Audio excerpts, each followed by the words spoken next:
Tonight, when you turn off the lights and climb into bed, you will pull the covers up to your chin. You will close your eyes, and you will trust that tomorrow morning you will wake up. But for 99.9% of human history, death was not something you buried. It was something you walked away from. When a member of your tribe died, you left them where they fell. The scavengers would come, the bones would scatter, and life would continue. Then, around 120,000 years ago, something changed. Both Neanderthals and modern humans started doing something they had never done before. They started digging holes.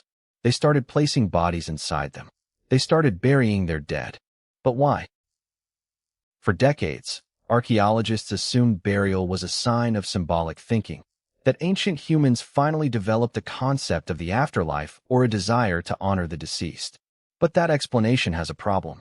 It doesn't explain why two completely different human species started burying their dead at the exact same time, in the exact same place. The earliest known modern human burials come from caves called Qafzeh and Skhul in what is now Israel. The bodies are arranged in fetal positions. Some are buried with objects, animal remains, ochre pigment, basalt pebbles. These are not accidental deaths. Someone dug a hole and deliberately placed a body inside. And Neanderthals were doing the same thing, right there, at the same time.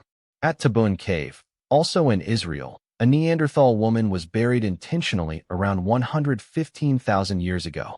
At Shanidar Cave in Iraq, multiple Neanderthals were deliberately placed in the ground. One skeleton, Shanidar 4, was even found surrounded by clumps of ancient pollen, leading some to call it the flower burial. So here is the question that has haunted archaeologists.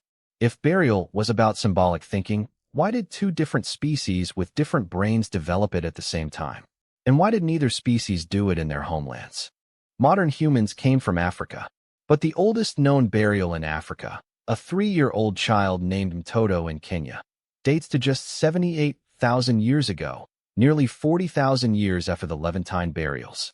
Neanderthals came from Europe, but their European burials are nowhere near as old as the ones in the Levant. The Levant is the key. During the last interglacial period, around 120,000 years ago, modern humans from Africa and Neanderthals from Europe both migrated into this narrow strip of land. They were competing for the same resources, the same caves, the same space. And then, something happened. In 2025, archaeologists announced a discovery at Tinshemet Cave in central Israel. 5 early humans, buried in pits, arranged in fetal positions, surrounded by over 500 fragments of red ochre. These burials date to around 100,000 years ago. But here is what makes Tinshemet extraordinary. The burials belong to both modern humans and Neanderthals. They were burying their dead in the same cave, using the same rituals, leaving behind the same objects. Yossi Zaidner, the excavation director, called this a really complex set of behaviors, not related to just food and surviving. But if it wasn't about survival, what was it about? Here is where the answer gets strange. A study published in 2024 by archaeologists Omry, Barzilai, and Ella Bin compared every known burial from this period in the Levant. They found something striking. Neanderthals almost always buried their dead inside caves. Modern humans buried theirs in rock shelters or in front of caves. Both species buried men, women, and children. But the locations were different. Why would two species use different locations for the same ritual? Barzilai and Bin's conclusion is controversial. They argue that burials were not about honoring the dead. They were about claiming territory. When two species are competing for the same caves and the same resources, burying your dead in a place sends a message. This is our land. Our ancestors are here. You do not belong. Think about that for a moment. The first human burials may not have been about grief or spirituality or the afterlife. They may have been property deeds, a Paleolithic way of saying, this cave is taken. But surely this was just one unusual group?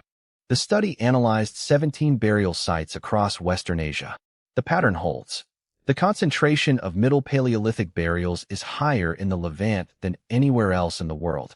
That is exactly what you would expect if burial emerged as a response to competition in a crowded region.